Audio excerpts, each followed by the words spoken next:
What's up and welcome to another Mograph Mocast. I'm Dave. And I'm Matt. And you've seen her present at SIGGRAPH last year, and we are super excited to have the mega super talented artist, Brianne Gagg. Hello. And Mograph is a supplement to our site, mograph.com, which is a motion graphics tutorial site with tutorials, plugins, podcasts, and other Mograph stuff, including classes now. And on the show, we talk about everything ranging from motion graphics to Cinema 4D, After Effects, plugins, render engines, doing business, doing taxes, being a contractor, or working for the man. You can email us, info@mograph.com. Let us know what you think about the show. We got a lot to talk about. It's been an exciting week. I have finally crawled out of my cave for the first time, and I see the light. Yep. This has been all I've been doing since Camp Mograph is working on this course, getting this course edited. This is the Stop Being Afraid of Houdini course. Stop being afraid. Cinema 4D artists. Stop being afraid. We've got, and Mark did just such an excellent job. He did a fantastic job. I can officially say, since I have 100%ed the course and gone through every single class and every single lesson, that it's a very good and thorough course for anyone who wants to get into Houdini.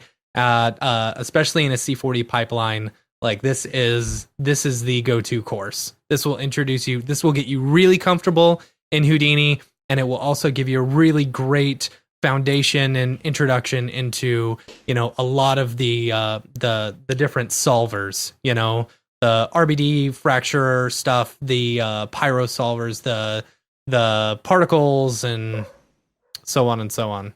All of the things. I started following along at first while I was editing, and then I realized that it was going to take forever for me to do it that way. Yeah. So I just had to start editing in double speed to get it done. Yeah. And I have osmosed so much information about it, like just from watching it. Yeah.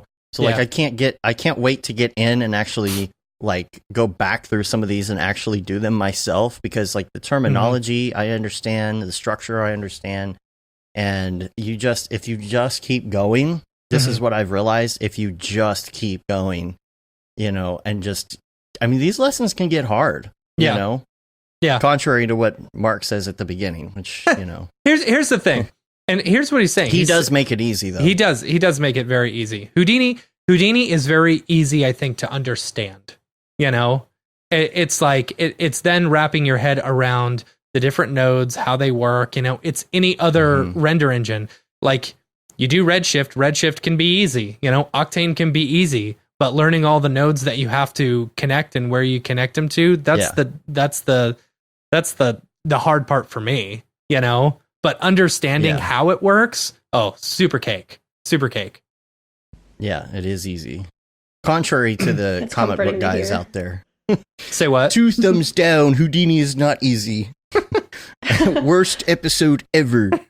The promo, we got the promo done, and I think we should show it. Yeah, we should probably show that. I'll bring this up full screen and stand by, guys. Let's do this.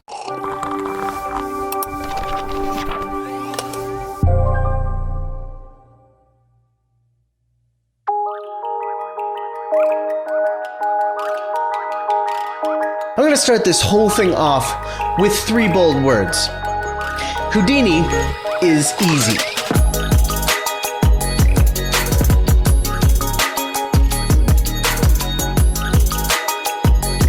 I am here to tell you that you are in the right place.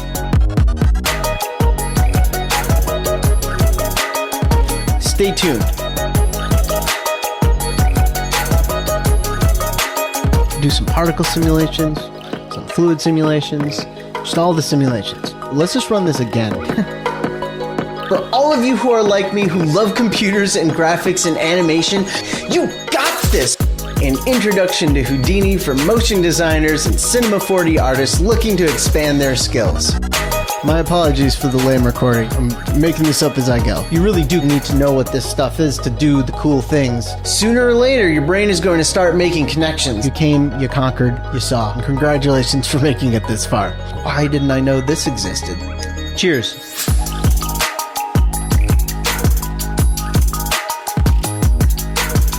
I'm proud of you, and I'm a little bit emotional now, I'm not gonna lie. Stop Stop being afraid of Houdini. Without further ado, let's let the learning begin. Let the learning begin.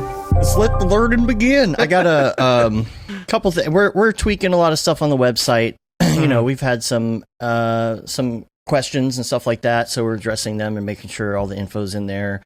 Some of the questions like, you know, can you download these? Unfortunately not. No. We can't have nice things because that's piracy waiting to happen. Yeah. But the player is really good. It's got speed controls. Oh, the whole thing is 4K, you know, which is all killer. 4K.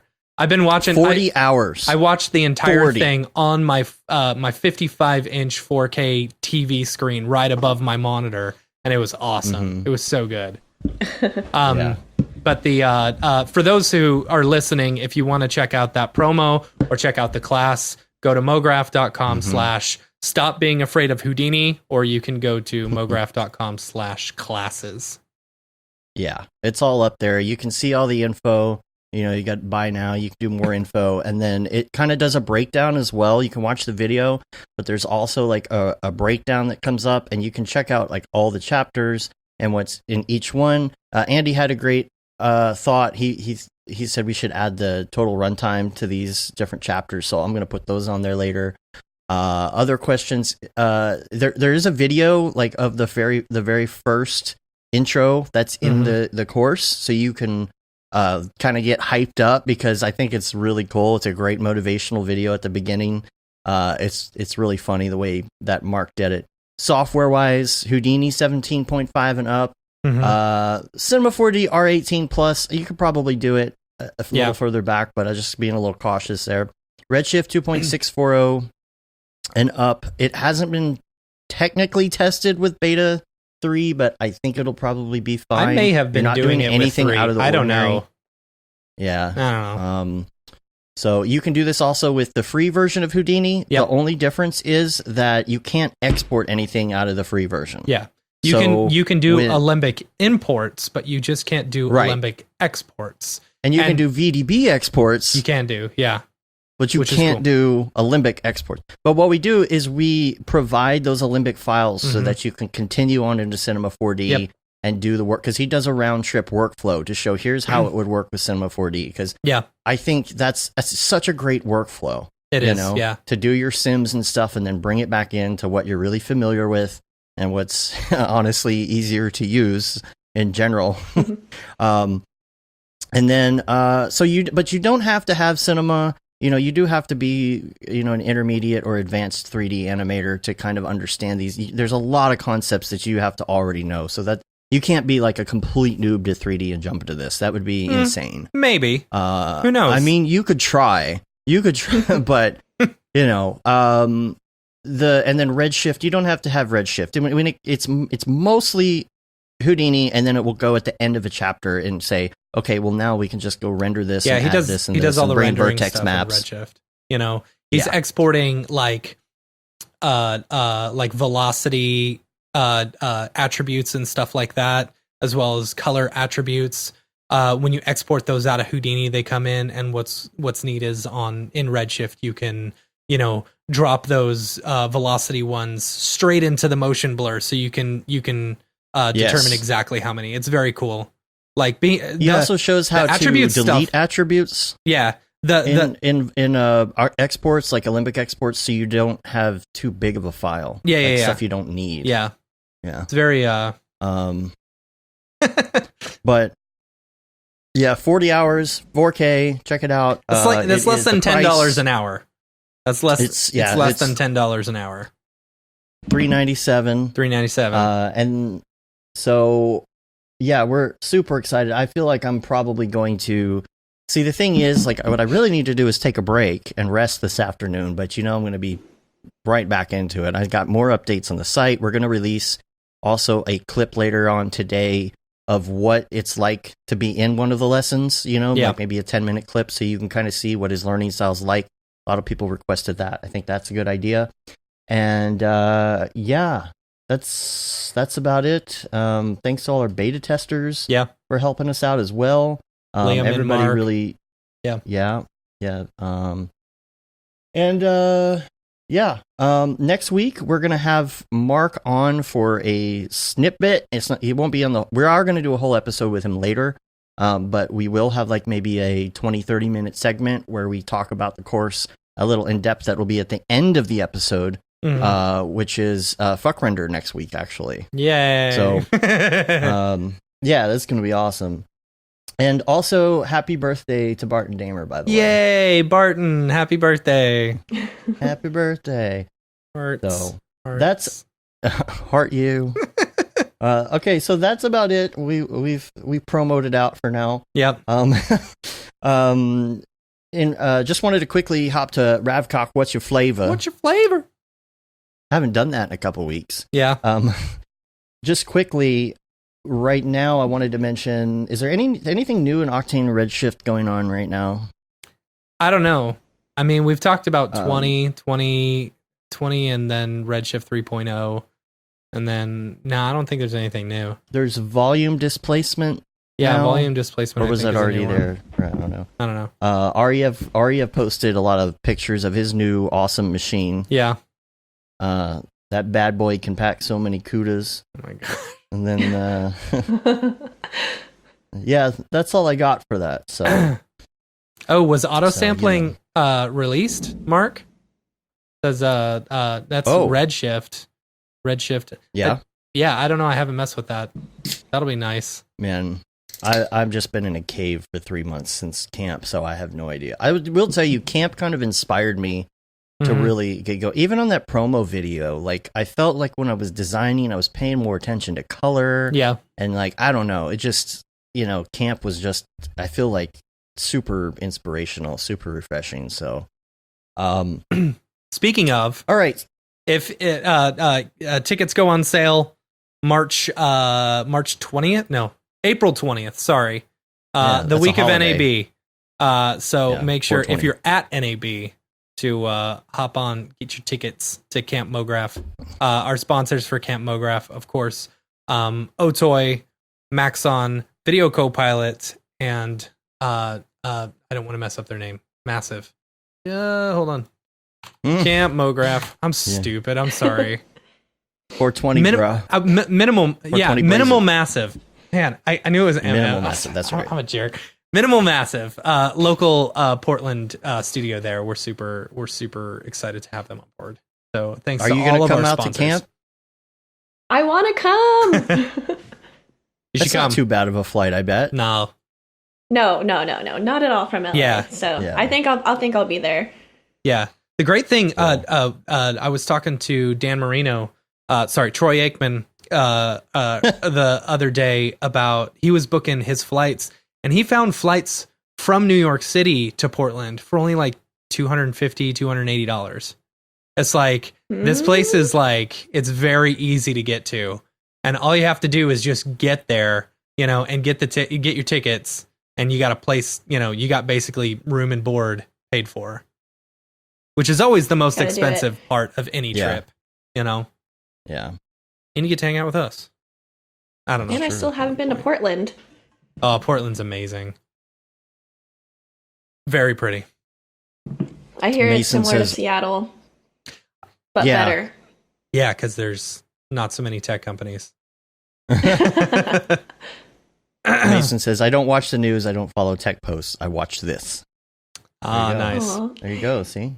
All right, so Brianne, let's talk about you and your background and everything. First of all, where do you work right now? Tell everybody where you work. So right now, I am currently working at Buck Design in LA. I was hired originally as a 2D animation intern, which kind of crazy because I don't know. I guess fake it till you make it because I'm very much a 3D artist.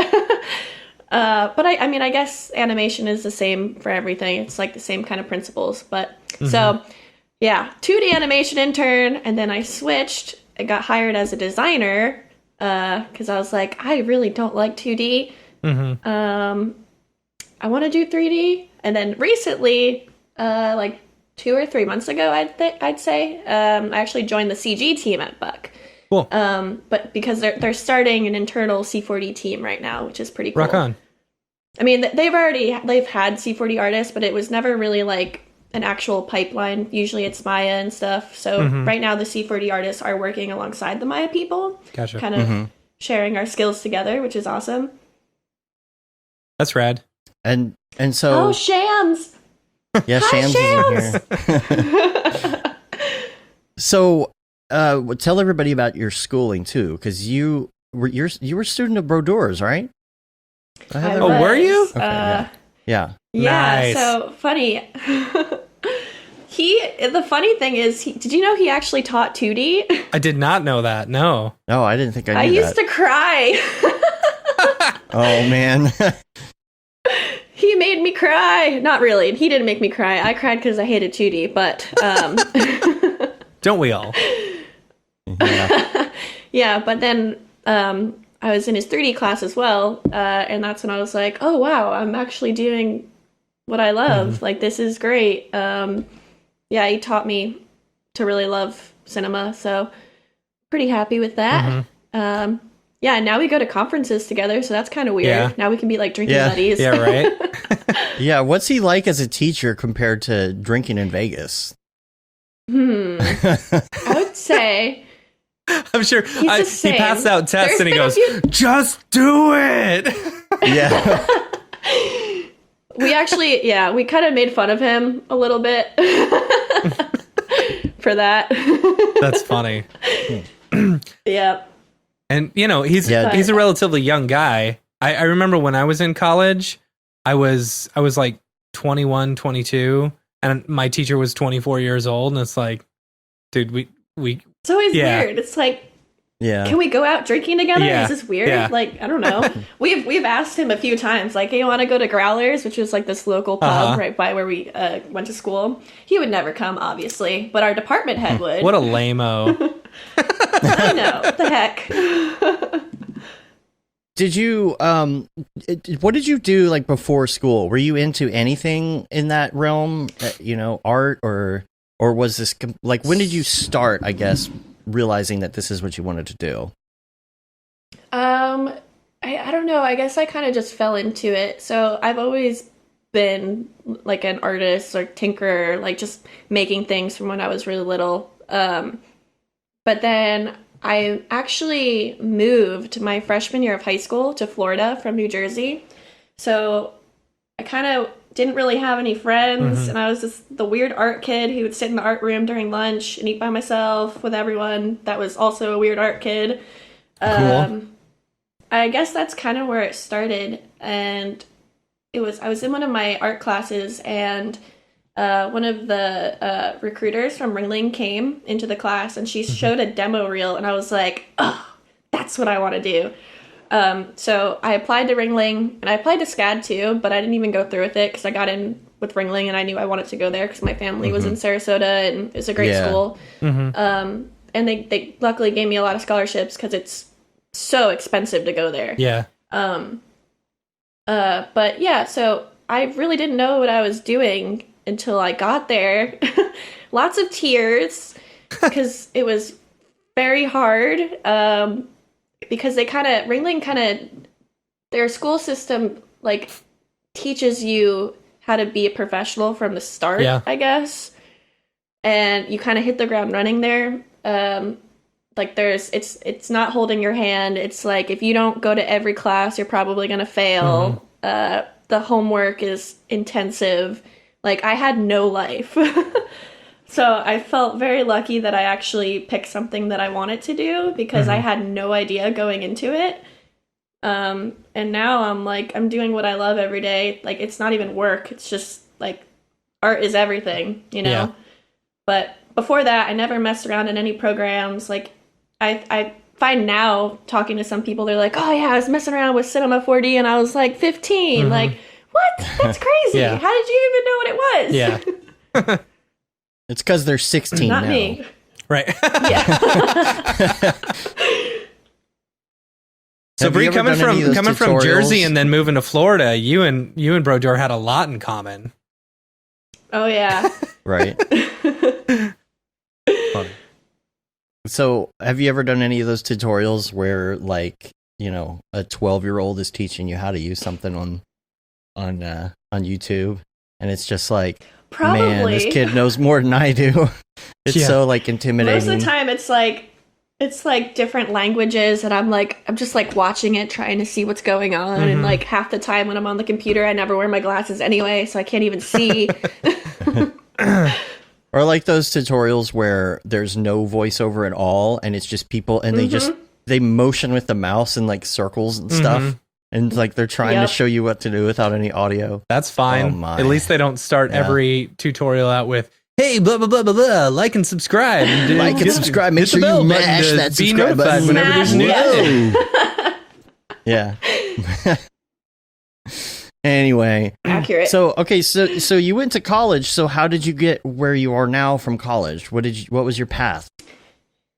Okay, so my path. Let's see. I didn't do any internships my sophomore year, but my junior year, Amazon reached out to me for one of their like product visualization, 3D like big sexy renders kind of job. So I moved to Seattle for 3 months as a contracted employee, but I was like technically an intern a little bit because they were holding my hand. But yeah, that time I started realizing like, okay, like 3D is like pretty serious. I actually really do like doing this. But unfortunately I had to go back to school. So moved back to Florida, did my senior year, which was, very hard for me because I started working obviously and was making money, and I was like, oh, this is great. Like I really don't want to have to go back to school because they're like, yeah, come on, you should come work for us. But I wanted to graduate. Did a lot of theses. We had like 6. It was crazy. And then I was like kind of struggling because I didn't really know what I wanted to get into. Like, did I want to go do title sequences, or like, do I want to work at a place like Buck? Like, which, may I say, I loved Buck. Like, I wanted to go to Buck, but I never really thought like, oh, I'm going to end up there, especially like this soon. So I applied literally everywhere, like hundreds of emails. Maybe like a handful actually got back to me. And so I had a choice.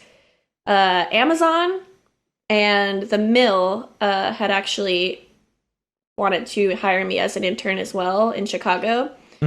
But I was kind of like not really wanting to do either of them. Like they sounded like amazing opportunities, but it just didn't feel right. You have to go to Chicago told my teacher too, you know.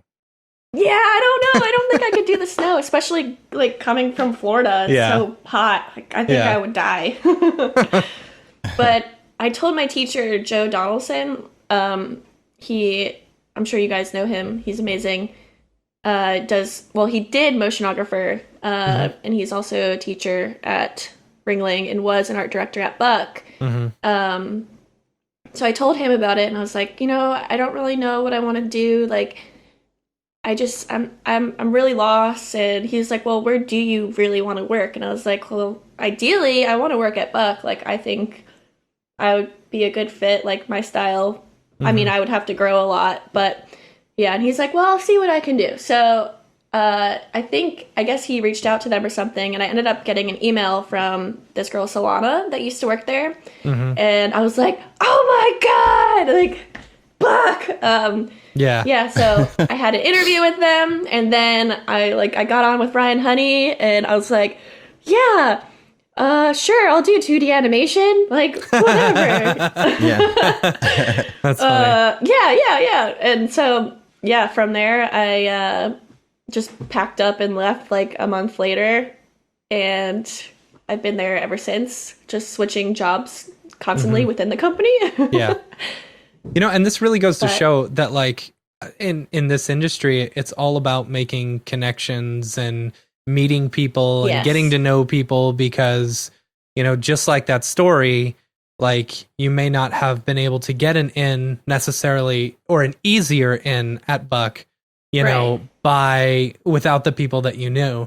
And, it is, when you're looking for stuff like that, I think it's completely okay for you to hit someone up and say, hey, can you help me out? Right. Yeah. And most people are willing to help you anyway. Like, whenever I talk to anyone, I'm like, please come to me for help. Like, I would love to help anyone. Like, especially because, I mean, I'm young and I wish that I had someone there for me. Yeah, totally. And how were places like Amazon finding you back then? Were you putting reels out? Was the school helping you like promote yourself? Yeah, so I just was kind of just putting my stuff out everywhere. Like, I was on Vimeo at the time, and this is when I was doing more animation too, so I did have an updated reel. Don't look for my reel now, guys, please don't. But yeah, I should make that not exist anymore. But yeah, I guess they just like found me searching on Behance or something. So it's all about the tags that you use, I guess. Like, I don't even really know how they found me. I'm assuming that's how, but yeah. LinkedIn, I don't know, Instagram, like just being on all platforms. It's really helped. And just also like reaching out to people, like, I don't know. I mean, you've got a great style too. I'm sure that definitely Thank you. that sells things a lot. That helps. Yeah. Let me ask you this: when you were doing 2D stuff at Buck, what software were you using for the 2D stuff? I was using After Effects, okay. And I expressed an interest in learning. What is that? Not Flash. Toon Boom. No. God, why am I not? Animate or Adobe Animate CC or something. Okay, yeah. Yeah, but I never got to use it because I was just, at that point, I think I realized, I don't really like doing this. So my good friend Casey, who I had actually kind of worked with at Amazon, like he worked there, but we never worked together. He got hired at Buck. And I told him, I was like, hey, like, can I get on one of your jobs? Because I want to do 3D and like I don't know why I'm here. I'm kind of lost right now. So I got put on a job for Oculus, which I ended up kind of taking over with him as a designer. And I had been on that for a long time. And luckily, I kind of stopped getting put on animation jobs. And because I was like, oh, okay, like I know I'm not going to get hired if I keep doing 2D here. Yeah, for sure. Maybe I would have, but I don't know. But yeah, I just like 3D more. So yeah. And here I am. And you do a lot of stuff with butts in them too, which you have lovingly called butt stuff. Butt stuff. Butt stuff. And I work on butt stuff with Casey. We haven't done one in a while. But yeah, so you got that Trump butt one nice is butts. Funny, and I love I love the Trump one. At the crack, how it's like discolored, like his eyes. It's so good. Oh yeah, Casey's amazing. Yeah. He animated that. That's great. The audio is pretty good on it too. Click on it, Dave. What is he? Let's see.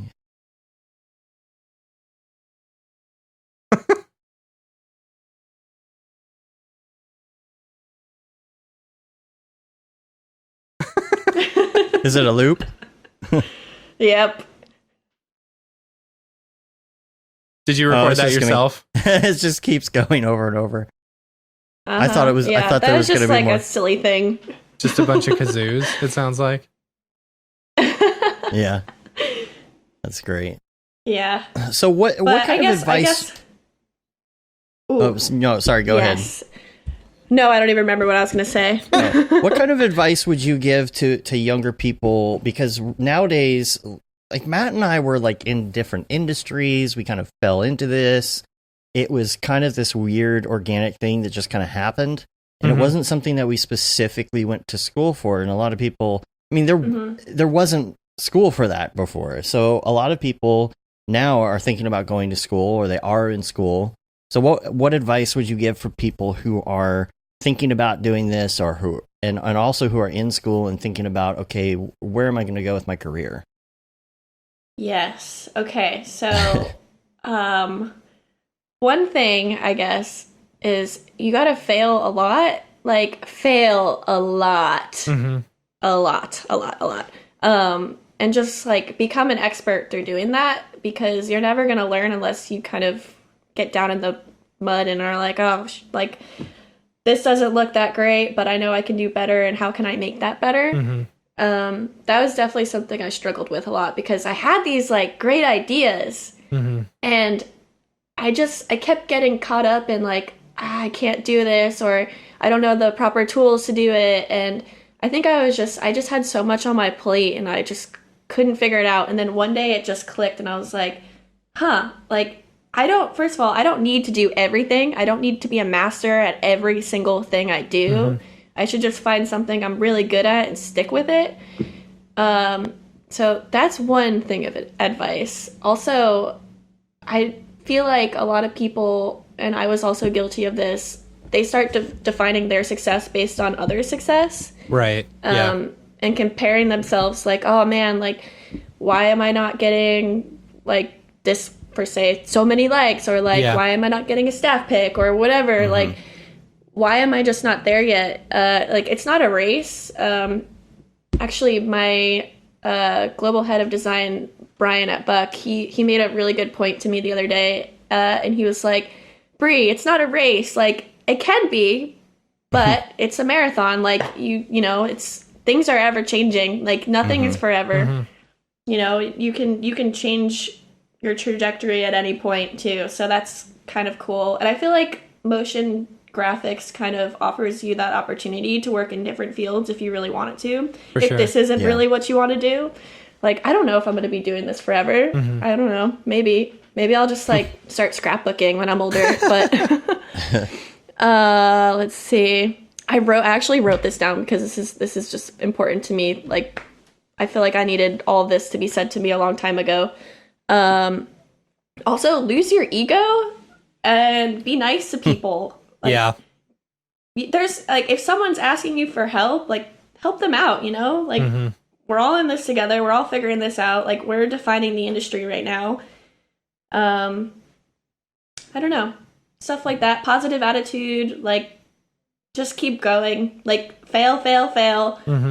Success is in the process. Like, all that kind of stuff.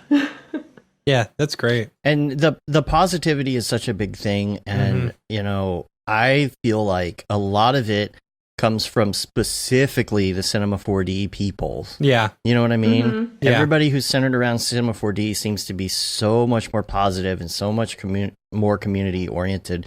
We're trying to spread that out through all the softwares and say, hey, everybody be cool. Yeah. Because there's just, I just don't, especially on like, that's all the leaders at Maxon. There's no room. I'll tell you that's where it starts. True. It all starts with the leaders at Maxon, because they're all such wonderful, happy people, you know, that it just spreads. Positive, and they know how important the community is. You know, that's the big thing completely. So, when it comes like, to, oh, I was gonna say, like, when I went to SIGGRAPH, it's crazy because Matthias, as everyone knows, he's amazing and gets like the best people together. But I was so surprised at how many people were just so friendly and willing to share their information and like, you know, like help you along. And when you meet them, they're like, oh my God, I know who you are. And you're like, what? I know who you are. Yeah. That's what happened to Matt, because we were sitting there at SIGGRAPH and it's happened to me quite a few times. Fuckrender just happened to be there for something else, and he realized that SIGGRAPH was going on. And so he showed up for that recording. Yeah, and I felt like an idiot. I'm like, so tell me what you do. And then Aria from the side, he goes, dude, do you not know who that is? I was like, no. Yeah. Like, I'm an idiot.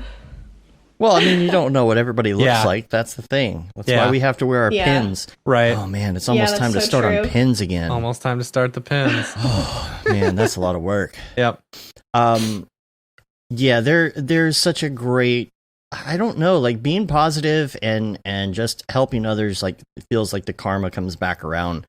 You know? Sure. If you're naysaying everything that everybody does and telling them why they did a bad job and why they're wrong and all of that, like nothing good has ever come out of that. So in this industry, if you can't do that, you know, hey, it goes back to, you know, it's a whole cycle.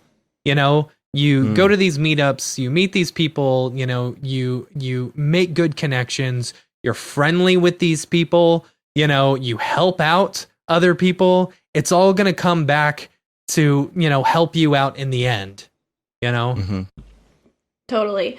Yeah. And like someone who you're talking to, maybe your boss one day, you never know. Like you don't want to make a bad impression on someone. Yeah.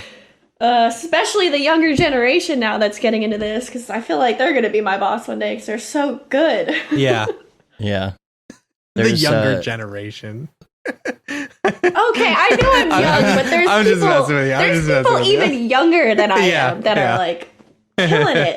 It's crazy. I know. See, you feel the same way about the your younger generation as I do about your generation. Yeah. You know? That's funny. Yeah, I guess I'm a baby.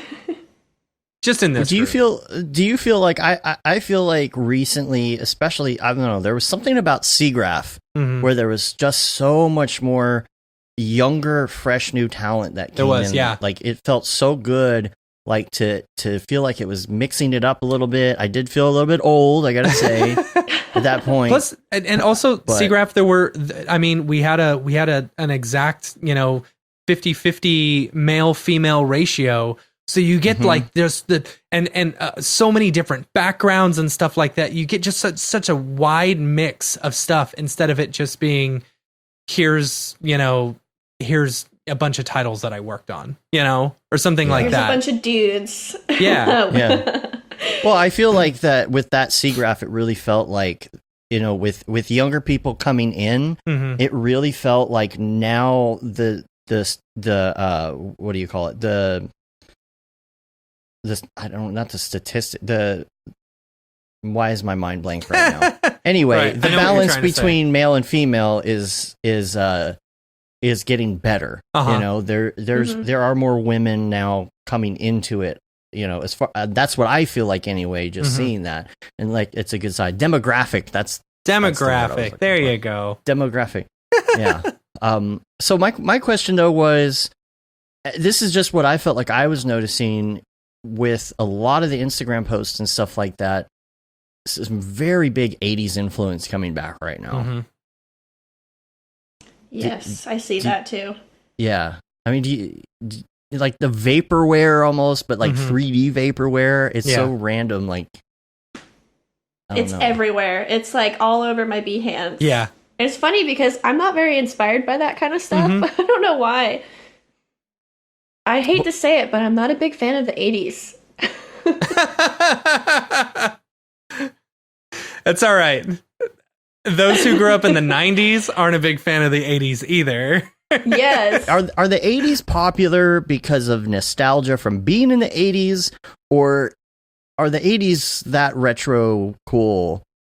You know, like that people who didn't grow up in the 80s like it. Like, see, I don't know. Yeah, you know what? Y'all never grew up with like MC Hammer pants, you know, and like Ninja these Turtles. Ugly designs. No, Ninja Turtles were awesome. I had Ninja Turtles. Okay, Yeah. I had that. Yes, but Ninja Turtles they've been continuing the generation each year. It's like Pokemon, you know, Pokemon catches a new generation every year they do it. But like the style of the 80s was awful. Like the hair and the clothing, it was so bad, you know? But I don't know, maybe some of the designs were okay. I hate it. I hate it so much. And actually, I remember in school, everyone, and I'm sorry if anyone has this currently, it's fine, but everyone's intro to their demo reels was always that like car driving through like the 80s. Like I see it everywhere and I'm so tired of it. Like I don't know why I'm so, I don't know, but yeah. Kid Mograph coined that. Traumatizing. Pretty sure Kid VHS Mograph filters. coined that. So yeah. Yep. I hate it. I don't know why. I just don't like it. Yeah. But that's just me. Not too long ago, it was what was it? Justice. Everybody had Justice music playing on their reel back in the day. I remember Nick Campbell making a joke about that a while back. It's really funny. But that was like, gosh, I don't even know. 2009, something like that. It's weird to see those trends. Forever ago. It was before my time. Terms. Yeah, it was. Gosh. What year were you born? You were 95. 95. Okay. Yeah. Ooh, yeah. I was almost out of high school. And I was 13. Yeah. I was 13. That's fine. Okay, question. All right. When you're working at Buck, there's a lot of people there. Yeah, right? Yeah. How many people are there? Right now, I feel like it's at the LA office, it's like reaching 200 or something. I don't remember. It's like almost at that point. I think it's including freelancers. Mm-hmm. I don't know about full-time staff, but they are expanding. There's a lot of things I can't obviously talk about, but of course, just a lot of new opportunities for Buck. Like they're kind of in this really great spot of like just housing like a powerhouse of really super talented people, and I just feel like the possibilities are endless for them right now, which is really cool. And then their Sydney office they got going on, and then the New York office, which is also expanding, which is really cool too, which I would like to work there one day as well if I ever decide to move to New York. But New York's amazing. Yeah. It's huge. And the really interesting part about it, LA is insane. Yeah. But like the amount of people, but the best part about it is the culture. Like everyone is so dang nice. There's no ego. Like everyone's helping out each other. It's like, I don't know, it's just very special. But I think that's what makes the work so good too, is that we just all really enjoy working together. Yeah. Yeah.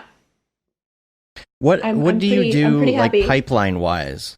Because like pipeline wise, like, you know, when you have a lot of people in a place, you know, I've never been in that situation personally. I've been in small places, or I've been working for myself. And like, what do you have to do to make sure everybody's on the same page? You know, do you have a lot of guidelines?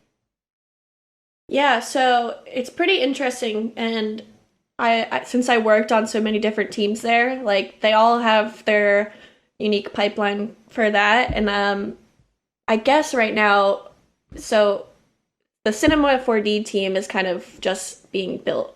I mean, we have a bunch of C4D artists there, but our pipeline doesn't really exist yet. Like we're starting to try things out in projects. Like right now I'm on a project and we are using Cinema as well as Maya and Houdini and all that stuff.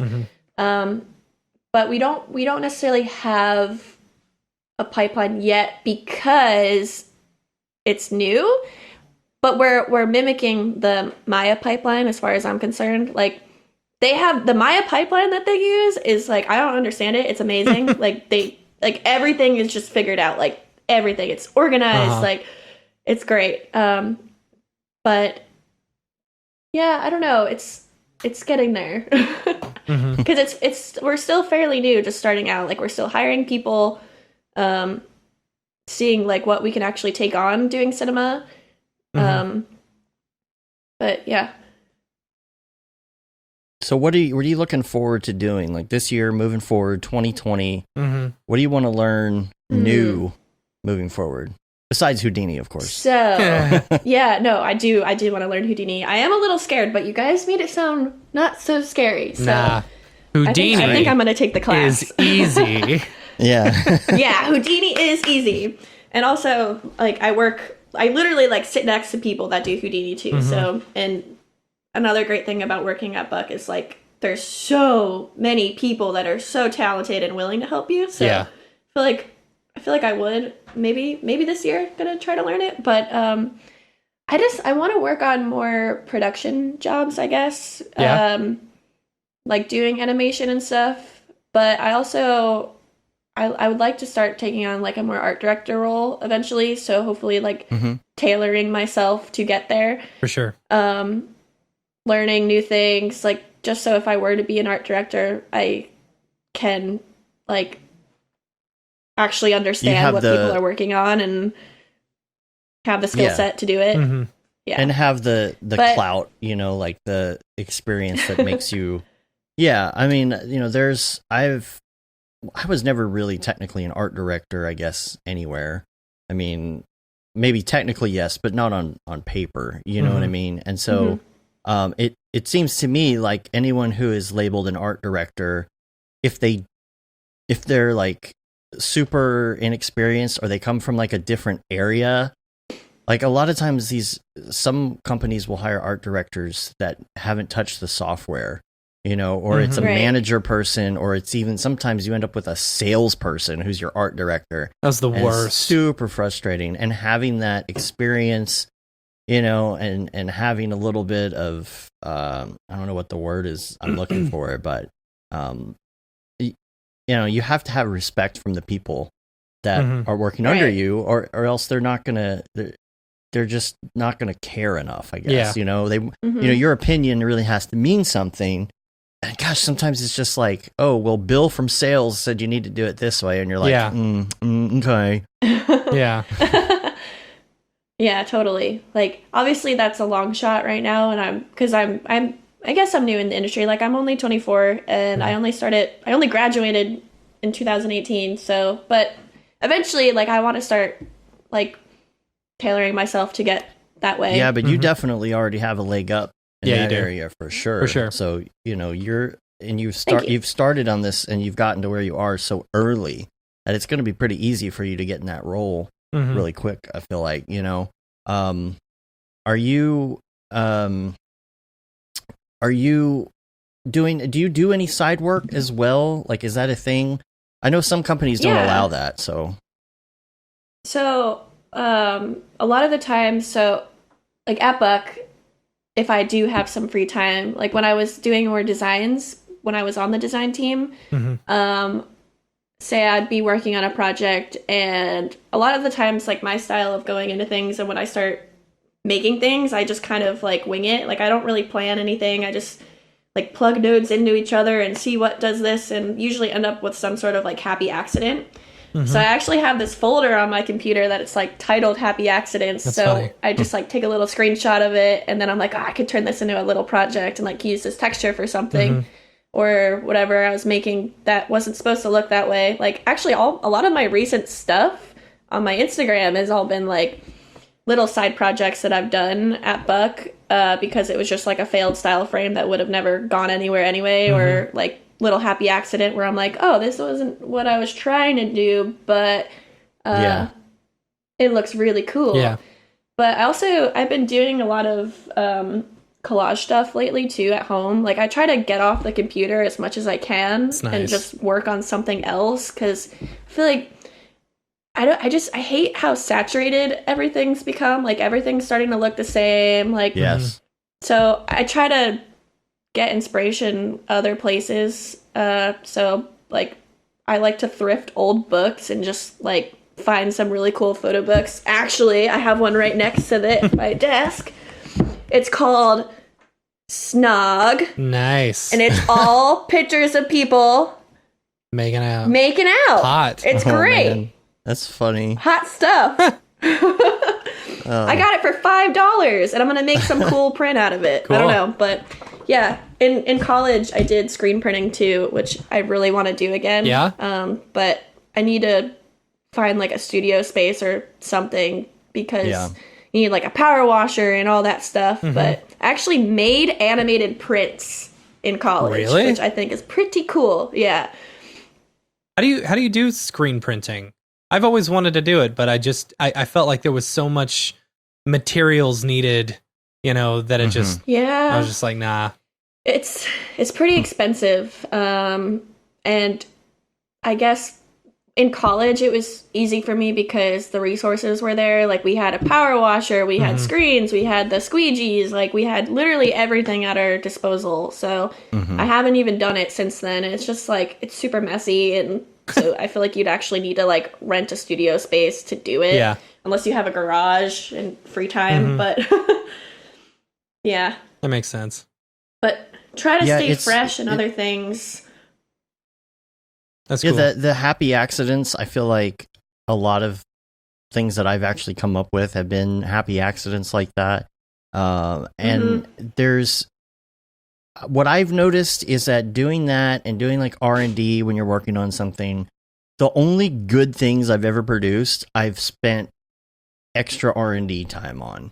You know, there's sometimes I'm creating stuff and I'm trying to get it together so fast that I put it together and I'm like, oh, this isn't actually very good. You know, and it's because I threw it together and I'm like, no, this is the path I have to go down.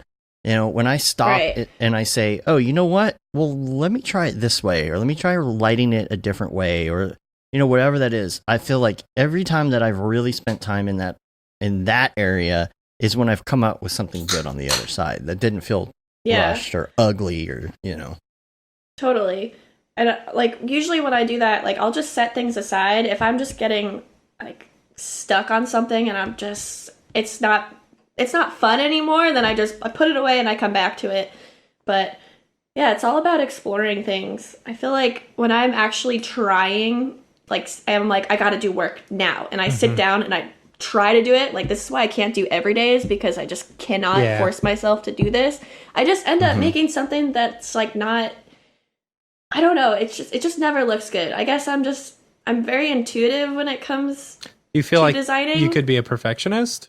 Like, could it be a bit of a perfectionist? Like, I don't want to do every day because I'm worried about putting out, you know, crap work or something like that. People doesn't care about that. He puts out crap work all the time, you know. That's what he says. That's what he says. He's like, you know, there's a million gems in there too. That's the thing. Yeah. Yeah, it's true. But too much of a perfectionist, I definitely am that. Speaking of which, there have been some interesting Beeple renders lately. Stuff we probably can't show on the show. Yeah. But I gotta see. Yeah. What did he post today? Anything? I don't know if he's posted I think it was yesterday. Yesterday Netflix was one. the Netflix Gorilla one. Yeah. We'll just leave it at that. Yeah. Yeah, you can go judge that for yourself. Yeah. Oh. That freaking guy. God. Yeah. And the best part about him is that, like, when you actually hang out with him, he's just this, like, weird dude. Like, with the best accent. And you're just like, who are you? Yeah. I know, right? He's our bro. Bro. He is a bro. Bro. Yeah. Hey, bro. Yeah. Shout out, people. we got some good ones coming up on that. I did want to go to some links, though, because we want to be able to have some time to talk to you about some of your favorites in other areas as well. Oh yeah.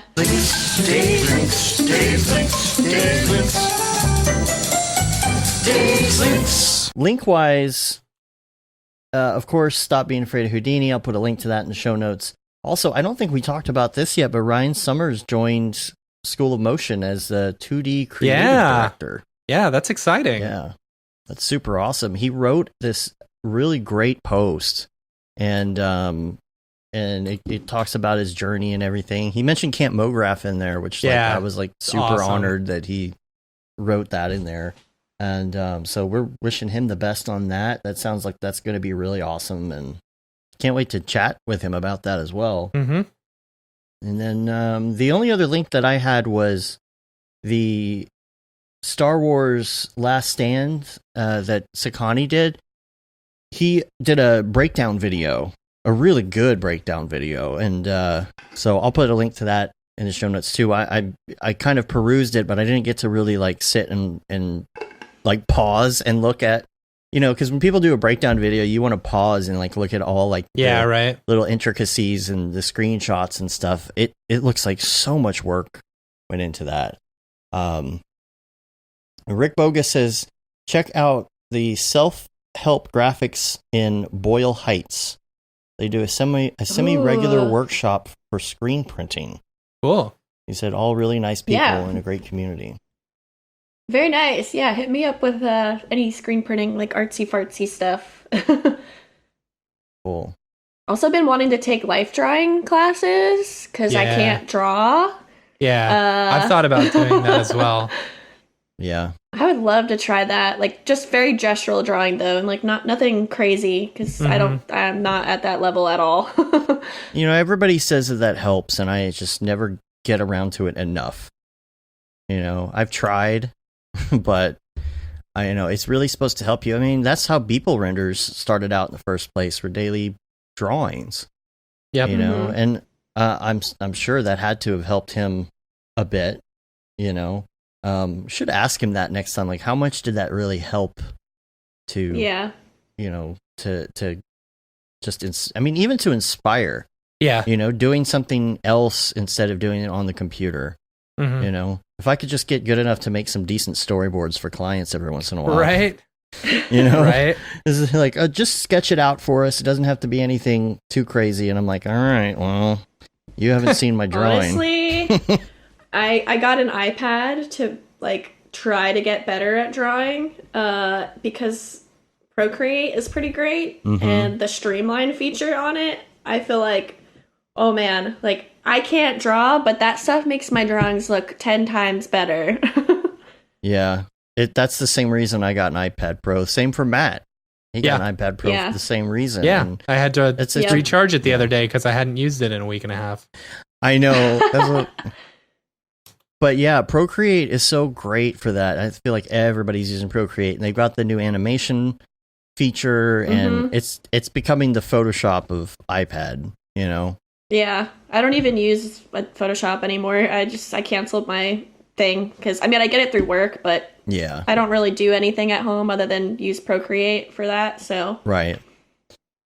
Yeah, I don't know. I don't think I've used there's a Photoshop app for the iPad, but I haven't tried it. I haven't really heard anybody say anything about it, to tell you the truth. The Photoshop one? Is that the Photoshop app? Yeah, I've heard on it's the awful. iPad.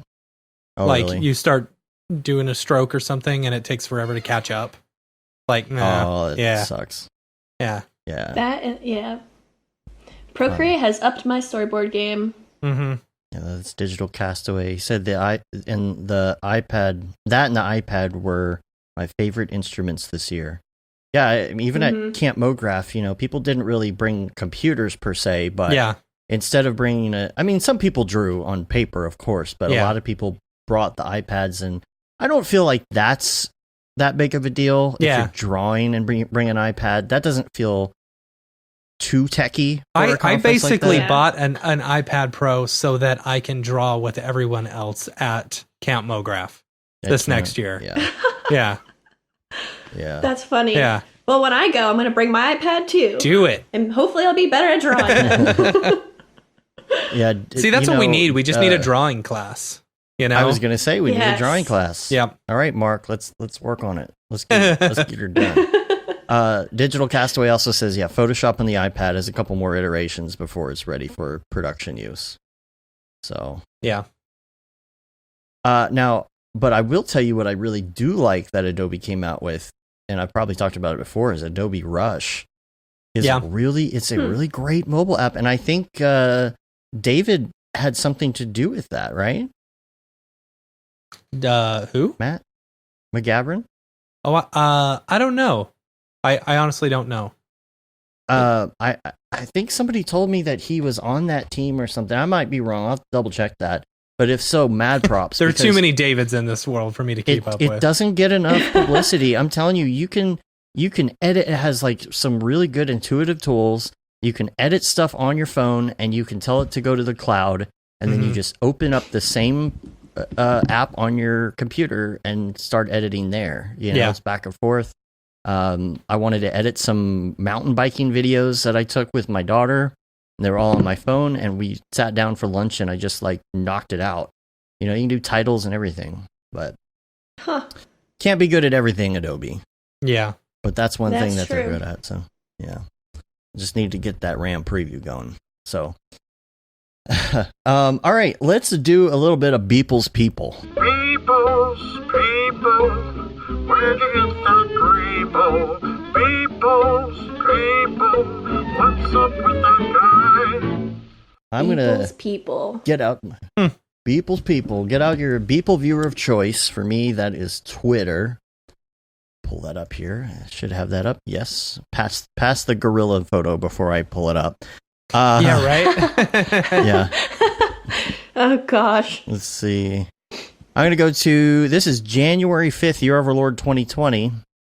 And this is called Kids After 9 p.m. We didn't do this last week, did we? I don't know. Show it to me. I think we did. All right, here you go. Kids After 9 p.m. I think so. I mean, I mentioned it because I was talking about the Go-Gurt thing instead of him going after that's right. Whatever. Instead of doing official. Hot Pockets. Yeah. Well, we can. I love what he does with these because he does it looks like it looks like flash photography. Yeah. Oh, yeah. Yeah, I can see that. Someone took it with a flash, and they were like going along in the night. Someone was hiding with Yeah. Sham says it's not a Mograph podcast if we don't take a stab at RAM preview. Yeah. That's for true. But I like this one because he did like a version of it that's video. Hopefully it doesn't have any like loud audio. I'll try and bring it up full screen. Oh, it always has the loud creepy. audio.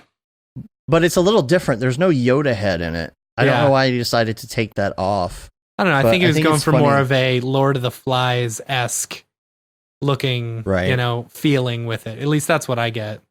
Dude, I love the pig on the back of this guy here. The way he's like looking around and stuff. He's like, where are we going? What's up, guys? And then you have the dead pigs. It's like, well, wait a minute. I hope that pig is watching out because he's going to be killed. I like the title because the title Kids After 9 p.m. I swear, like, he sat down to do his daily and the kids were making a ton of noise after 9 p.m. and so he just called it that. That's funny. You know how it is. Yeah. And then the next one, this is great. This is January 7th, Elon Musk fixing Australia. Yeah. I like the animated one's my one favorite. Of this one. Yeah. Yeah, I love Elon Musk. Do you guys think he dreams about this? You know when you work too long on a project, and you start having dreams about it? I wonder what his dreams are like. I had dreams I was editing Mark the other day. Oh my. Yeah. I had a few Houdini dreams, but it was mostly Houdini not dreams. Those are the ones where you get like frustrated because in the back of your brain, in the dream, you're thinking that you're working. Yeah. And you're trying so hard and like stuff usually isn't working, and then you wake up feeling like you didn't sleep. Yeah. Or it's like, oh my God, that dream where you're like, I know how to do this in real life. Why isn't this working in my dream? I don't know. You said there's an Those animated? nightmares. Yeah, I think there's an animated one. See, he's growing the trees as it comes on. All right, the audio is going to play again. Hold on. I wish you could mute it first. There we go. Yeah, that's really great. Man. A little Forrester action, I think. Musk. Australia. Yeah. Actually, that's pretty cool. You just take the body and you do a scatter all over the body. Mm-hmm. I was talking about the stuff in the background. Or is that speed tree or something? EJ says Beeple still hasn't figured out the IK dynamics or jiggle. Got to get him on that. Yeah. Aww. You can work on that. Hey, man, whatever works. Right click and mute the whole tab. Oh, there you go. Oh, that's a good idea. Yeah. I think about that. That's a very good idea. Yeah. Yeah, I should do that. Let's see. Right click and mute site. Oh, snap. Oh, snap. All right. Go up. What else? Keep going up. Go up. Go up. Go up. Well, the next one. We'll go up in a second. The next one is called Actual Clusterfuck. See, I can say that word because I'm reading it. Right. I try not to curse too much. Right. All right. This is a circular vessel with some weird wormy tube things going through it, like in a tube thing. Yes. This is interesting. I like what he does with the colors on the bottom. He's got this every time. The stuff he's been doing has been very, what would you call it? Pastel. Yeah. Not watercolor, but very pastelish. And he does this weird mix where I don't know if he's just going in and like erasing areas, like doing a layer or whatever. But you can see inside of this tube here. It's kind of magnified. It's almost like he did a texture with like, what do you call it? The colors, you know, when you put the dang it, whatever, I can't remember. You know, when you're in Octane and you go to the one layer and you the film help me out, guys. Film with? Film with. Yeah. Maybe like where you get more of the prism colors like on the glass and stuff like that. See, I've been just in Premiere for so many months now. I forgot everything. So, this is really good. It kind of reminds me of the dispersion. Dispersion. Is it dispersion? Yeah, I think it's dispersion.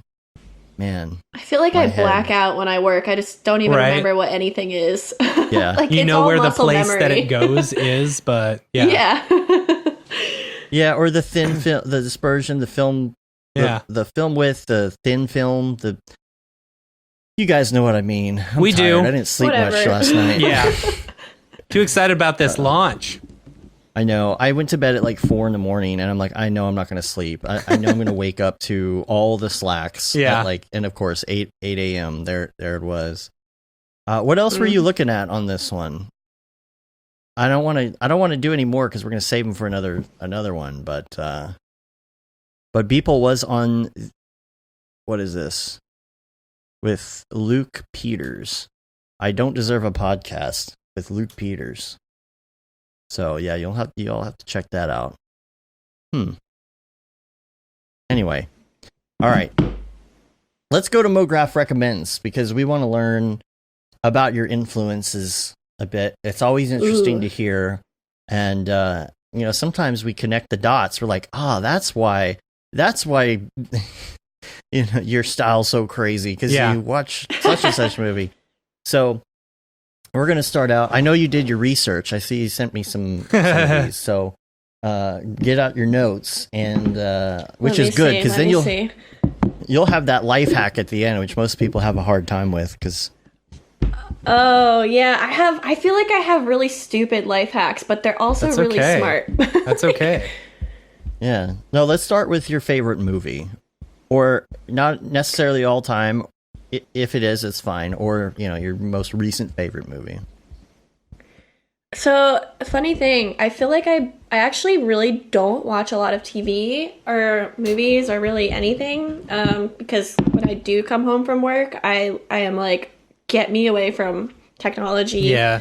I read books probably more than that, but I think like Into the Spider-Verse was like insane. Totally. And then like going to Seagraph and like listening to people talk about how they made it like at Blend. I can't remember his name, I'm blanking, but he was talking about it.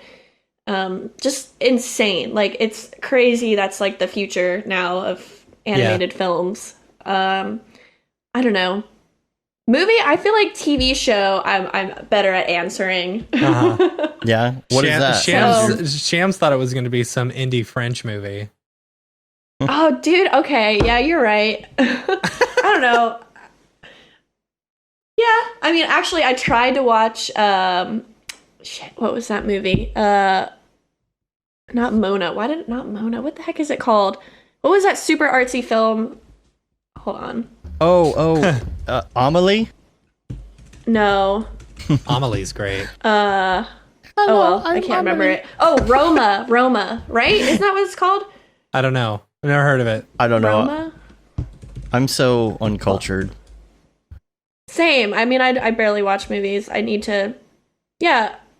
Roma. I tried to watch that, and I actually took an edible, because it's legal here, guys, but I took an edible and I just couldn't even watch it, so, yeah.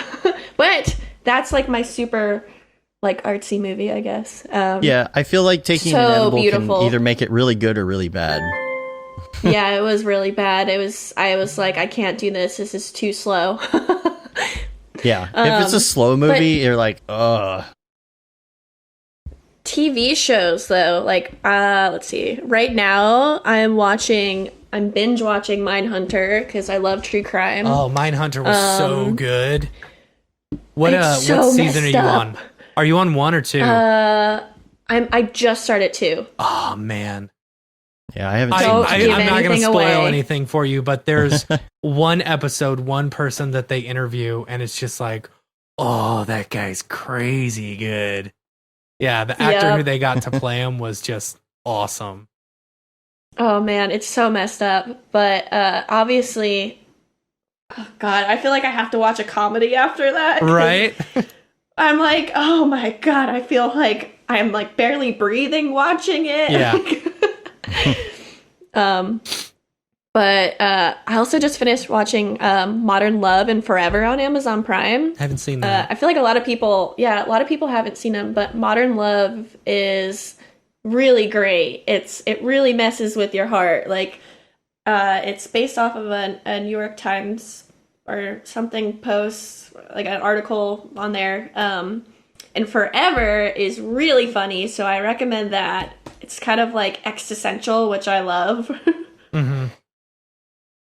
EJ says life hack: take an edible. Yes, or don't. Yeah, Or you you could do. You could make your own Column, French yes. movie. We were talking before the show, and we were like, "What is your website? Is it French? Remade Madoit? Oh, Rimadois. Brie made me do it. My Yeah. bad. Rimadois.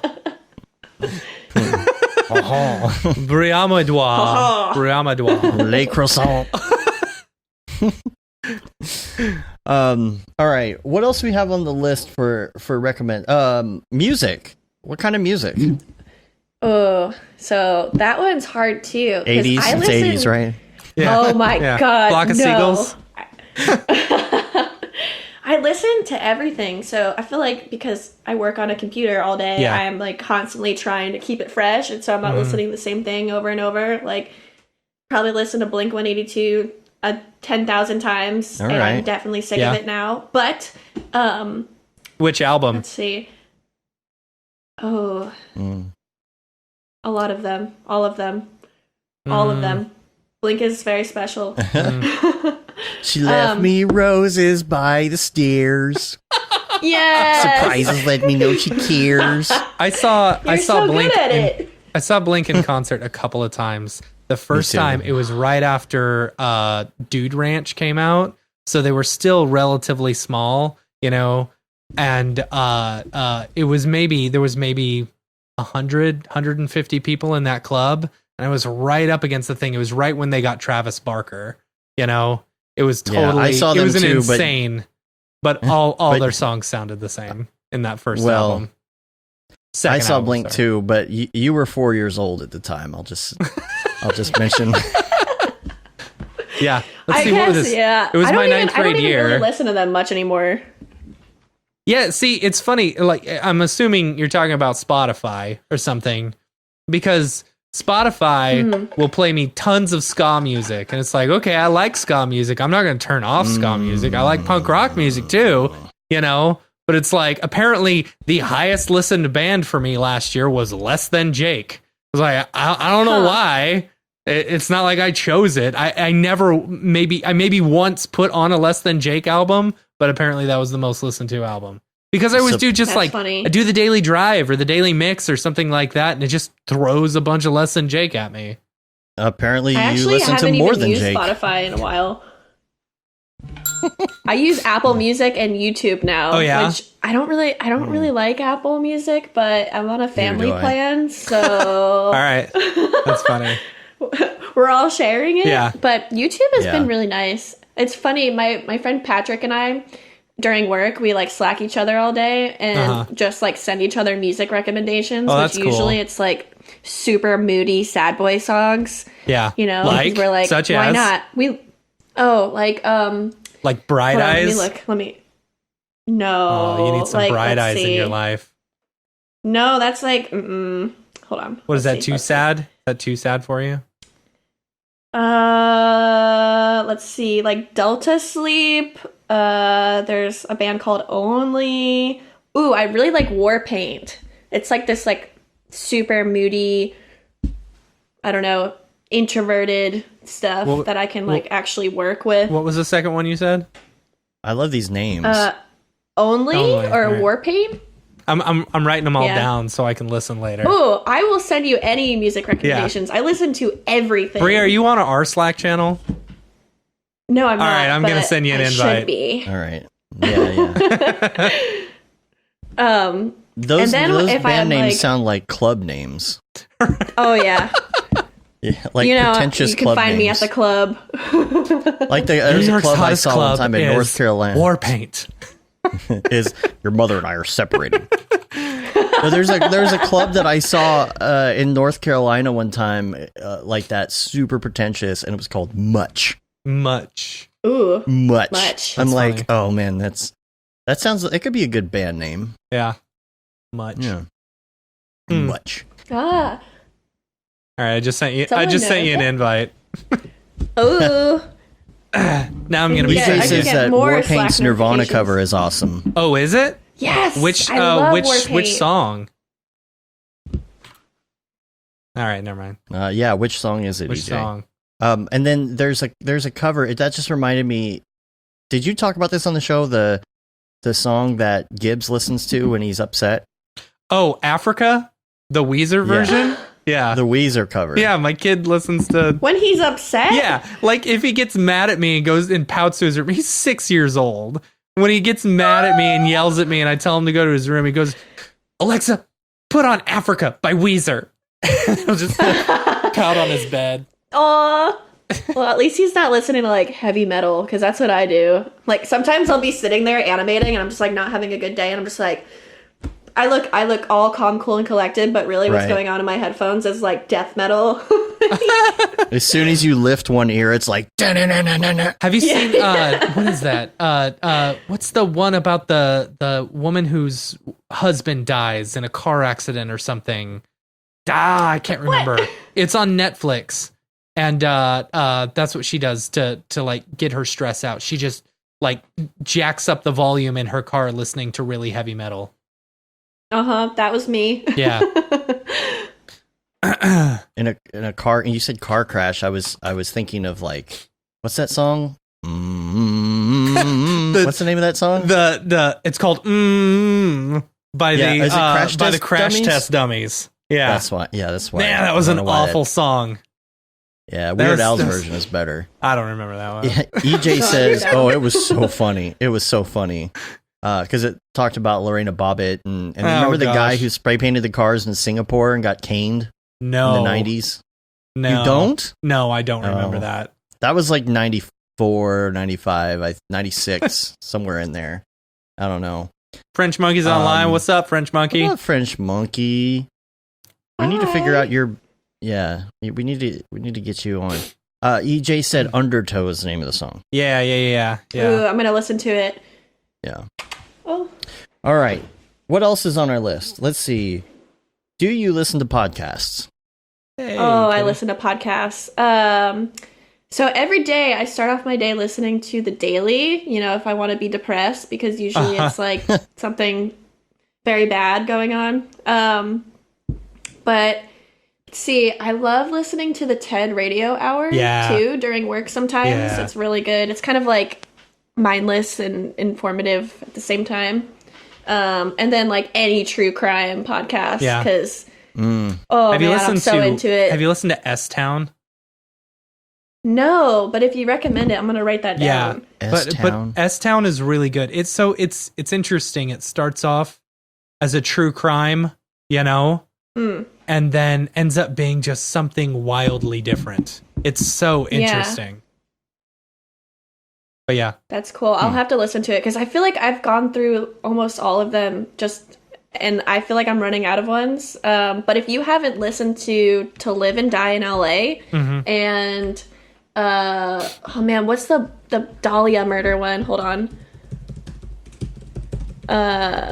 This one is so good. Oh, Root of Evil. It's like the true story behind the Dahlia murders, and so insane. Like, it's crazy. Like, and kind of from a messed up point of view, it's also really interesting because the murder was actually based off of a surrealist like artwork. Cool. You know, but I won't go into it. But it's very, very interesting, and really well produced. So are you in turn into the Netflix stuff too, like Making a Murderer, Evil Genius? Oh yeah. That stuff. Evil Genius, was that that wasn't the Oh, that was the one with the collar, the bomb collar, and the have y'all crazy seen lady the that was behind everything? Ted Bundy stuff Oh, I that they have haven't on there? Yes. Oh man. Gosh, that guy was know. insane. Did you see know. the Ted Bundy movie with Zac Efron? I did. Man, Zac Efron, Yeah. he's a good actor. He's a treasured gem, I think. I know. I like that guy. Yeah, but the documentary was way better. The Yeah. documentary, Yeah. I was expecting something a little different with that. What was the other? The Kaczynski, Netflix, not the documentary, but the movie was really good. So, okay, I'll have to watch those. plugin, favorite plugin. Plugin.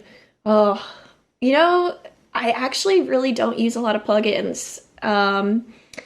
But recently, I used that divider. What is it? Divider, the C4D fragmentation plugin by Alexi Karpik, if that's how you pronounce it. Ooh, what does that do?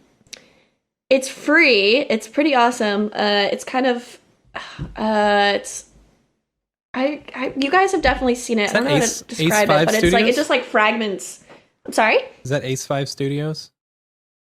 Ace 5? I don't know.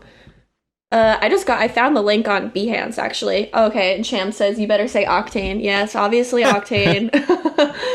I tried to learn Redshift, but we're actually using Octane more in production at Buck. Cool. Just because more people know it right now, and I don't know exactly why, but we're using both. It's just a project basis, but yeah, I feel like that's what everybody's obviously doing right Octane. now. Yeah, but I don't know. I guess I don't really use any other plugins. Like, I think the one I use most, I mean, other than Octane, is this submit to deadline. Oh, that's funny. Is that a plugin? It's like deadline. it's a plugin in Cinema. But yeah, I don't know. I guess I don't use that many. If you guys, I don't know, maybe I should use more, but you don't have to. no, it's if you can create good work without plugins, that's perfectly fine. Out the box. Out the That's box. what I'm talking about. Out the box. out the box. It's funny.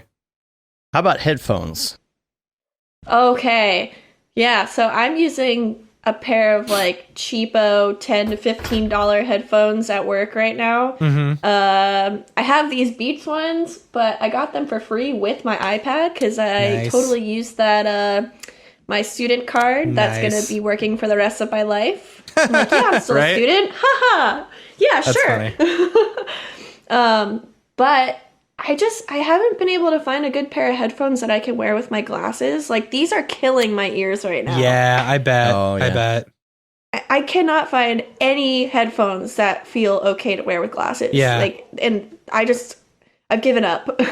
Even the giant over-the-ear ones, like the Bose. You know, I was actually looking at a new pair of Bose, but it's like, do I really want to spend $400 on a new pair of headphones? They're so worth it, though. Yeah, they're they're great headphones. You know, oh man, I love the headphones, but like, I don't know. Are the Beats that you're wearing, are they on the ear or are they over the ear? They're like on the ear. Yeah. I need See, over you need the ear. over the ear. Like, Yeah. I don't have any hurts. problems with my glasses and over the ear, and I've always hated on the ear. On the ear is like terrible. Yeah, it hurts. Like, I can't even. Sometimes I just use my regular like wire headphones. 'Cause Yeah, same here. it's over it. Or I have to like take my glasses off and be like this, like. Show art right Using there, the Dave. computer. Show art right there. yeah. No, please, Put a little no. marker right there. No. Oh, that's funny. Do you want to scare people away? Come on now. That's funny. All right, the next one on the list is your favorite app. I was joking about this when I sent you, but I was like, Tinder. Just kidding, I'm not on Tinder. But let's see. So I guess I talked about Procreate already. I don't really use a lot of apps on my phone. I've been trying to get off social media so much. Just to like give myself a break. I hate being so connected to everything all the time.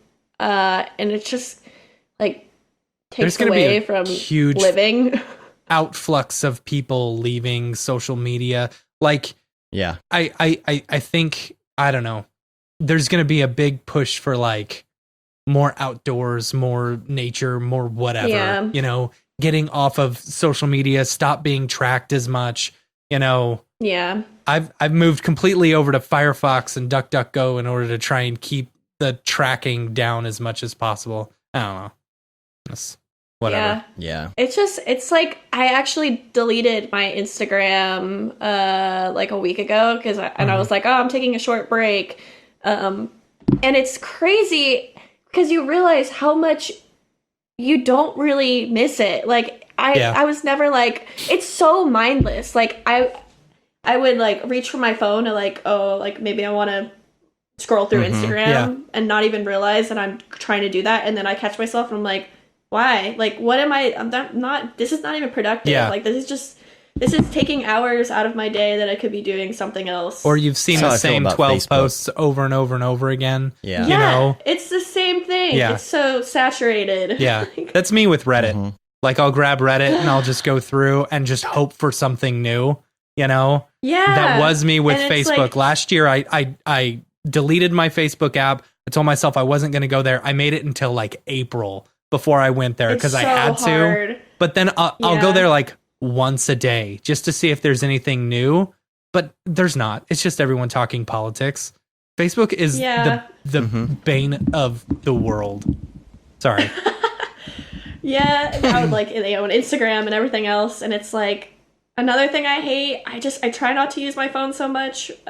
I just hate I always have notifications. Like, I am always in contact with so many people on Messenger, on Facebook, on Instagram. Do you keep your Slack notifications up? So I keep only on my phone. If I have a mention, like just in case I'm at lunch and someone needs me or something. Yeah. But I try not to have any notifications unless it's something important. I took the notifications off of my Instagram. I have like 17 messages, 4 missed calls, 15 Instagram things. I don't even want to know how many emails. Like, I try to like live in the moment, and it's so hard.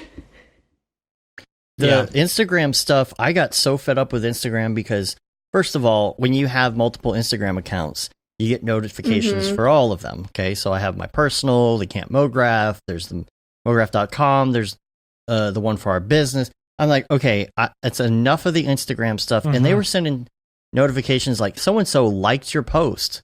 So-and-so liked your post. So-and-so signed up. So-and-so liked somebody else's post. And so I went in and I had to go. At first, I thought that I was just not doing it on all the accounts correctly.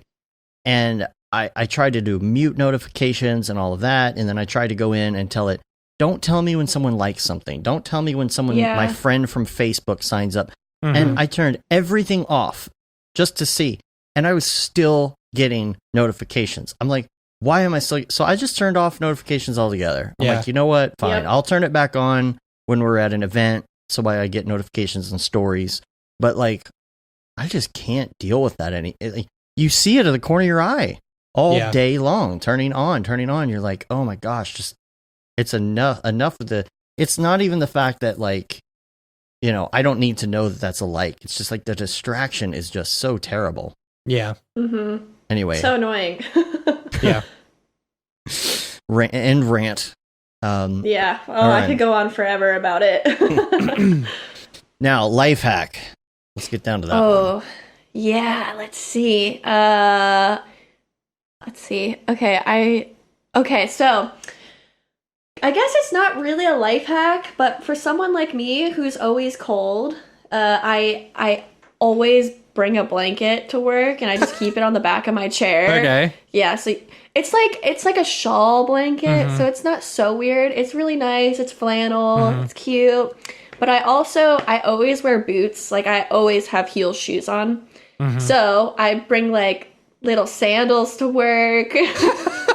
So you bring a blanket and sandals to work. Yeah, I know, it's kind of funny. Yeah, so I'll be walking around with my blanket and my sandals with like a cup of hot chocolate or something like that. My long socks on. Yeah, and then I have my mug, and my mug says, I have like, okay, I can't say it because it'll be censored, but it says I'm a fucking lady on it. Love it. Yeah. I figured out when I worked at an agency, I figured out the secret to not being cold when you're working. Tell me. Just get fat like me. Yep. Yeah, just get fat. And you're always hot. Yeah. Yeah. You want to know something funny? The other day, I was so cold because there's kind of like microclimates at Buck right now because it's in an old like warehousey kind of building. And I was looking up USB hand warmers to use with my mouse because my hands get so cold. How does that work? Does the cord go into the middle finger? Where does it go? How does I don't know, man. But I was like, maybe that's a little too weird because I already have a blanket. Sometimes I wear these sandals. Yeah. Like, I worked with someone who wore like a big giant fluffy hat, like a beanie, and then a big jacket, and she had mittens on all the time. It's all about comfort. I mean, if you're going to be sitting in a chair for 9 hours, like, might as well bring a blanket, bring some slippers. Oh, I also have another sort of life hack. I don't know. It's not really a hack. I don't know. But so before I go out drinking, or Buck people are crazy and we are always partying, I guess. Buck wild, if you will. They get buck wild. There it is. So I make sure I get like a huge flask of water that I keep by my bed and a granola bar. So I don't wake up hungover. Smart. Very good life hack. Yeah. Drink your water. 1 bottle and 2 Tylenol after you go out drinking. Yep. I know I'm young, but I'm like an old lady and I get very hungover, so. There's a secret to that too. If you drink vodka water as your drink of choice, then you're always getting 50% water. Gross. It's very keto. No. Very keto friendly. But you'll stay hydrated the whole time. No hangovers from that. That used to be my drink of choice. Back when I was drinking, like before I was 21, I threw up a lot. But after I turned 21, it's like I maybe only threw up like 3 or 4 times. For the next I haven't thrown up in a long time. I try not to get like that. But the wine, I usually drink wine, so those hangovers are never fun. No. Have you had a champagne hangover? Those are the worst. No, because I hate champagne. Oh man, they're the worst. The champagne hangovers. Oh, they'll hit you all day. It's so bad. Anyway. Yeah, I think I drank a bottle of champagne one night, and I was like, "Oh God, it's the worst idea." Done that before. All right. I don't even want to think about that.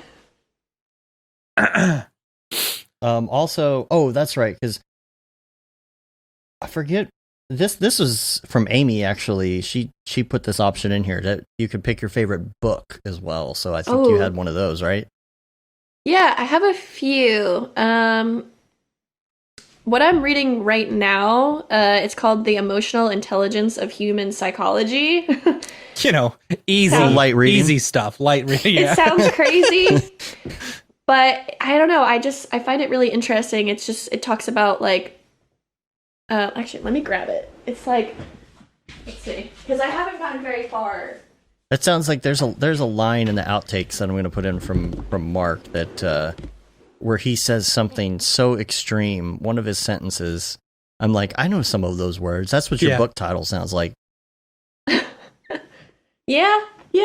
It's like the art of reading people and like manipulation and cognitive behavioral therapy. I find it very interesting, like just knowing why people act the way they do. I've only gotten to page like 20 on this, but I just read another book before this called page 20. You're basically done.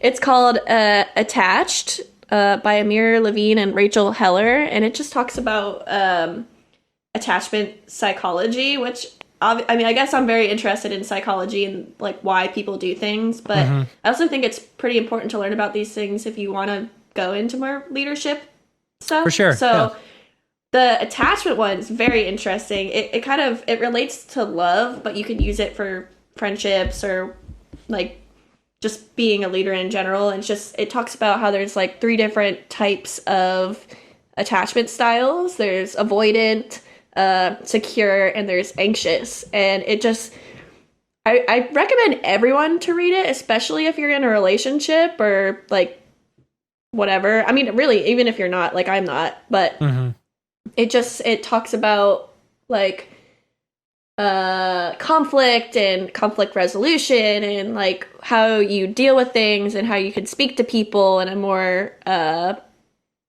in a way that they can understand based on their attachment styles, which is pretty interesting. It's I don't know, it's a lot, but it's really, really interesting. That's cool. Yeah, super nerdy stuff. I don't know. I wonder what some of these people think about like motion graphics and relationships. People who are in the motion graphics industry and relationships, because we've talked about that a couple times about this particular field being difficult for certain people's relationships. Yeah. And also a lot of people are married to teachers. And I think that is because teachers are used to putting up with immature, childlike people. They have a high patience for them. At least that's what I'll go with. That's why my relationship. That's why Mograph artists marry doctors too, because they have patience as well. God, you're so fired. I'm dad joking it up today. I'm sorry. Terrible. I feel like I would be happiest with someone who actually understood what I do, because so much of my life, like 24/7 is really being creative, like everything. Yeah. You know, like finding inspiration everywhere. And it's very hard to be with someone who doesn't understand that. Yeah. Or just kind of like, I don't know, I want to go on a date to an art museum. Yeah. Like, don't just walk around and follow me. I want you to appreciate it too. Well, we need to come up with an app. You're not my puppy dog. We need a dating app for motion designers. Yeah. I know. Modate. I gotta get started on that. Modate. Yeah, it shows your picture and all your info, and also shows your reel. I was gonna say it should just show your reel, and you have to swipe the reel. Oh man, that's funny. I swiped right on your reel. I don't know. Brilliant. They were really hot, but man, most of their stuff was real bad. Yeah. We went on a date. She didn't really have a good personality, but her reel was fire. Yeah. Oh man, that's funny. That's all that matters. This is a business opportunity. Yeah, you got to have somebody that you can gripe about your clients with, you know. I mean, that's always good. Right. That's funny. Oh man. All right. What else? That was it. That was all the recommends things. Yeah. There we go. Yeah. Any other topics or notes we want to hit up before we wrap this up? Buy our Houdini course. Oh yeah. We've been working hard, so you don't have to. Yeah, I guess. No, you probably still have to. Yeah. Cool. So if people want to find you online, where can they find you at?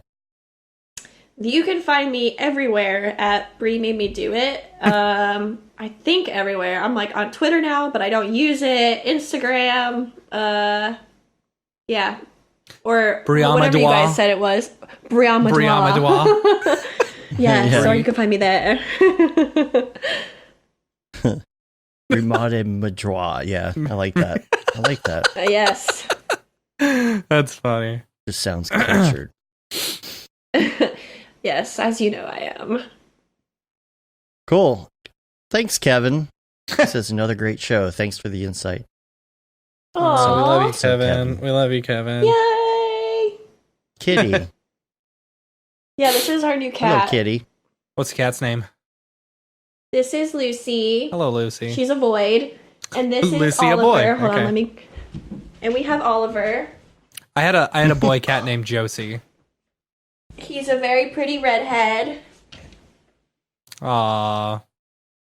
Matt, I would say very you should go sweet. grab your cat, but you'll probably get static charged and it will stop. Nah, your I got this recording. new setup, dude. Yeah, I'm good. Not have using you those. tried a static test? No, I mean I've pet the dog before. Oh, okay, Anyway. All right. cool. Let's get out of here.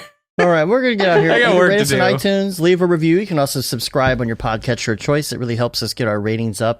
You can please subscribe to our newsletter. We're going to send out another one here pretty soon with all the details on the new course. And then we're going to be sending out another one with some info on some events that we're going to be doing here starting in the new year. And you can say you've been there, done that, got the t-shirt with the Mograph logo tee, the Paul Babb Feel the Bab 2020 shirt. All the profits Feel from the that go to Bab. Doctors Without Borders. What else? Render Things t-shirt, hoodie, and long sleeve tee. And remember, you can get that Render is Fire shirt, but you can only wear it ironically. Yeah. Don't be that guy. That's it. And we're on Facebook, Twitter, Instagram, Periscope, YouTube, Mograph.com. Make sure you check out Mograph classes. We got more coming later on in the year. It's gonna be fire. Yeah. All right. All right. Well, we're gonna take off. Till next time, I'm Dave. And I'm Matt. And I'm Bree. And this is Oliver. Have a good one. Later, yo.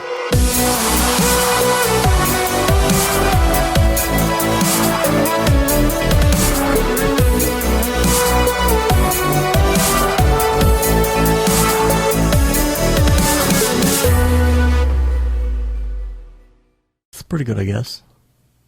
Mograph.com, an online resource for motion graphic artists. Start your week with the Mograph podcast. Industry news, interviews with your favorite artists, and terrible humor. Watch live shows and interviews from Mograph events like NAB, SIGGRAPH, Half-Res, and local meetups. Our Mograph Talks feature live demos and motivation from artists all around the world. Sometimes you gotta make stuff that you're not gonna put on your reel, and I'm not here to judge. What if Rick and Morty show up for the countdown at midnight? That's where I peaked in life, in my career. We gotta stop this thing, Rick! It's gonna kill us all! Hear from the people that create your software, design your render engines, and artists that are changing the face of modern motion graphics. You get that render done. Yeah, you better frame what? Mograph tutorials and online classes will teach you about Cinema 4D, After Effects, as well as other popular software and render engines. Throw in the HDR Studio, take the render settings, pick the HDR, put in a reflection, and gorgeous. Branch into new software, learn time-saving tips, techniques, workflows, and lessons that'll keep you up to date in the world of motion design. Oh, brother, those are some of my favorite elves. I love projects that scare me. When our art director comes to us and asks for something that I had never done before, man, it gets me pumped. Join the conversation in our live sessions. Check out our plugins or join the hundreds of daily active users in our Slack channel for technical help, advice, contests, or just to joke around.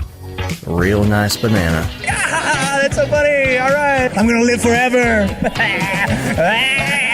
Subscribe today and get the latest updates on our YouTube and other social media channels. Take all your dreams and just do it! We don't care how you get here, folks.